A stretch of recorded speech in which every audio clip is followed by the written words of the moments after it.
வணக்கம். இது மைண்ட் மாற்றம். உங்க அடுத்த பிளான வெளியில யார்கிட்டயும் சொல்லாதீங்க. ஏன் தெரியுமா? இன்னைக்கு நம்ம பேச போற விஷயம் கண்டிப்பா உங்க ஒவ்வொருத்தரோட லைஃப்லயும் எப்போவாது ஏன் பலமுறை நடந்திருக்கும். நாம ஏதாச்சும் ஒரு பெரிய முடிவெடுப்போம். இனிமே நாளையில இருந்து காலையில சீக்கிரமா 5 மணிக்கு எந்திரிக்க போறேன். இல்லனா ஒரு புது பிசினஸ் ஐடியா இருக்கு. அத ஸ்டார்ட் பண்ண போறேன். இல்லனா ஒரு புது வீடு வாங்க போறேன். அல்லது நம்ம உடம்ப ஹெல்த்தியா, ஃபிட்டா மாத்த போறேன்னு மனசுல ஏதாச்சும் ஒரு சூப்பர் பிளான் வச்சிருப்போம்.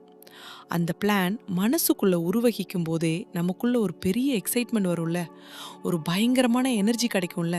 உடனே நம்ம என்ன பண்ணுவோம், அதை மனசுக்குள்ள வச்சுக்க முடியாம நம்ம ஃப்ரெண்ட்ஸ் கிட்டயோ, கூட வேலை செய்யறவங்க கிட்டயோ, இல்ல நமக்கு தெரிஞ்ச வெளி ஆளுங்க கிட்டயோ ரொம்ப ஆசையா, எக்ஸைட்டடா போய் சொல்லுவோம்.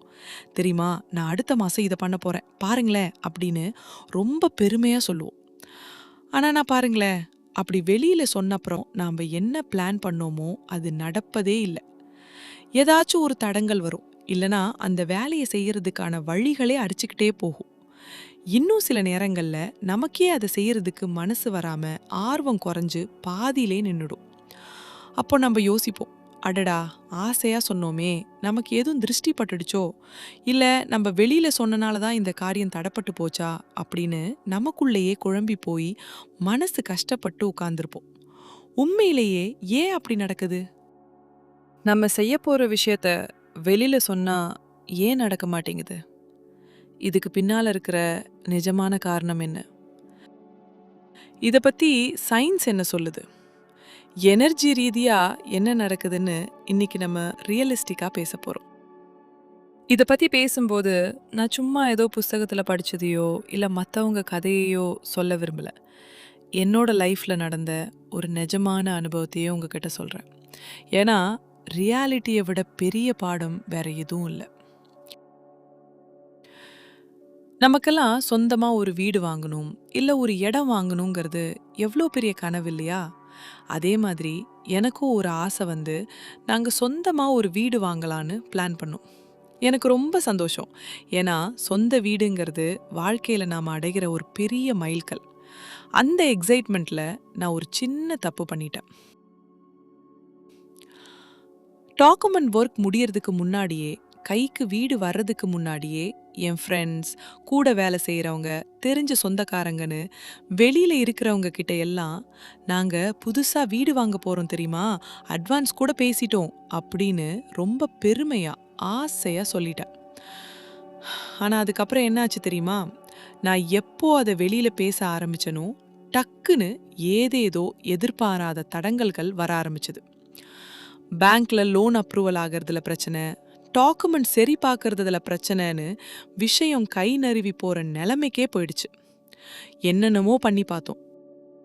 அந்த காரியம் ஒரு இன்ச் கூட நகரவே இல்ல. எனக்கு ஒண்ணுமே புரியல.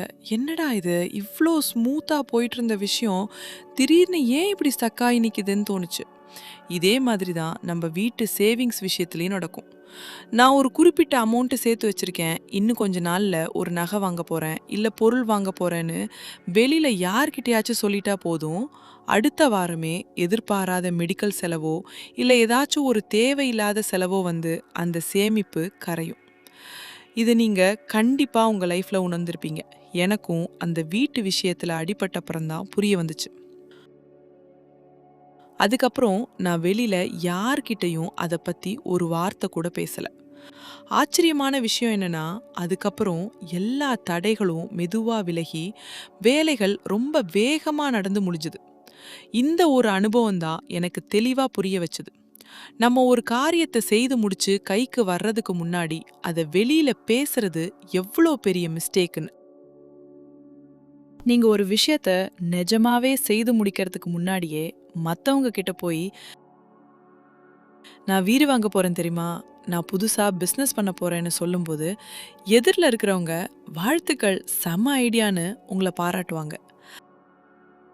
அந்த பாராட்ட வாங்கும்போதே உங்க மூளை என்ன நினைச்சுக்கும் தெரியுமா? நாம அந்த வேலைய ஏற்கனவே செஞ்சு முடிச்சுட்டோம் அப்படின்னு தப்பா கணக்கு போட்டுடும். வேலைய செய்யறதுக்கு முன்னாடியே அந்த வேலைய செஞ்சு முடிச்சதுக்கான அந்த டொபமைன் மூளையில ரிலீஸ் ஆயிரும். இதனால என்ன ஆகும்னா நமக்குள்ள ஒரு பொய் திருப்தி வந்துடும். மூளைக்கு தேவையான அந்த ஹாப்பி ஹார்மோன் முன்னாடியே கிடைச்சதுனால நிஜமா அந்த வேலையை செய்து முடிக்கிறதுக்கு தேவையான ஆர்வம், வேகம், உழைப்பு எல்லாமே நம்ம கிட்ட இருந்து கொஞ்சம் கொஞ்சமா குறைய ஆரம்பிச்சிடும். சுருக்கமா சொல்லணும்னா, காரியம் முடியறதுக்கு முன்னாடியே நம்ம பேசுற பேச்சு நம்ம மூளைய சோம்பேறி ஆக்கிடும். இதுதான் நியூரோ சயின்ஸ் சொல்ற முதல் காரணம். இப்போ அடுத்ததா எனர்ஜி மற்றும் ரியாலிட்டி ரீதியா இதுல என்ன நடக்குதுன்னு பார்ப்போம். நம்ம ஒரு புது விஷயத்தை தொடங்கும்போது நமக்குள்ள ஒரு ஃபோக்கஸ் எனர்ஜி அல்லது சங்கல்ப சக்தி உருவாகுது. அந்த எனர்ஜியை நம்ம முழுமையா சேமிச்சு வச்சு நம்ம செயல்ல காட்டும்போது தான் அந்த காரியம் வெற்றி அடைஞ்ச தீருது. யோசிச்சு பாருங்க, ஒரு பாத்திரத்துல தண்ணி நிரப்பி வச்சிருக்கோம். அதுல சின்ன சின்ன ஓட்டைகள் இருந்தா என்ன ஆகும்? தண்ணி மெதுவா வெளியேறி கடைசியில பாத்திரம் காலியாகிடும் இல்லையா? அதே போலதான் நம்ம செய்ய போற பிளானை வெளியில பேசிக்கிட்டே இருக்கும்போது நம்ம கிட்ட இருக்கிற அந்த ஃபோக்கஸ் எனர்ஜி லீக் ஆகி வெளியேறிடும். இரண்டாவது விஷயம், பிராக்டிக்கலா யோசிப்போம். நம்ம வாழ்ற இந்த உலகத்துல நம்ம சொல்ற எல்லாரும் நம்ம நல்லது மட்டுமே விரும்புறவங்களா இருக்க மாட்டாங்க.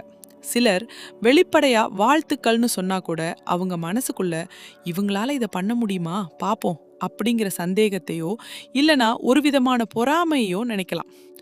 இந்த மாதிரியான நெகட்டிவ் எண்ணங்கள் மற்றும் நெகட்டிவ் வைப்ரேஷன்ஸ் நம்ம எடுக்கிற முயற்சிகளுக்கு ஒரு விதமான தடைகளை உருவாக்கக்கூடும். இதையே தான் நம்ம ஊர்ல கண்ணாறு இல்லனா திஷ்டின்னு சொல்றோம். அதனால தான் எனர்ஜி ரீதியாகவும் சரி, பிராக்டிக்கலாகவும் சரி, ஒரு காரியம் முடிஞ்சு கைக்கு வர்ற வரைக்கும் அதை அமைதியா ரகசியமா வச்சிருக்கிறது தான் நமக்கு நல்லது.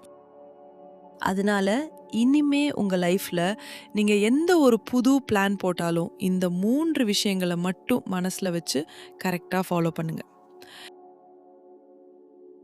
கீப் இட் சைலண்ட், அமைதி காக்கவும். உங்க அடுத்த கட்ட பிளான் எதுவா இருந்தாலும், அது வேலை மாற்றமா இருக்கலாம், வீடு வாங்குறதா இருக்கலாம், சேவிங்ஸா இருக்கலாம், அது முடியிற வரைக்கும் வெளியில யார்கிட்டயும் சொல்லாம உங்க மனசுக்குள்ள மட்டுமே வச்சுக்கோங்க. லெட் ஆக்ஷன் ஸ்பீக், செயலில் காட்டுங்கள். வார்த்தைகளால உங்க பிளானை பேசாதீங்க. உங்களோட அமைதியான செயல்பாட்டாலும் உழைப்பாலும் அது ரிசல்ட்டா மத்தவங்களுக்கு காட்டுங்க. வெற்றி சத்தம் போடட்டும்.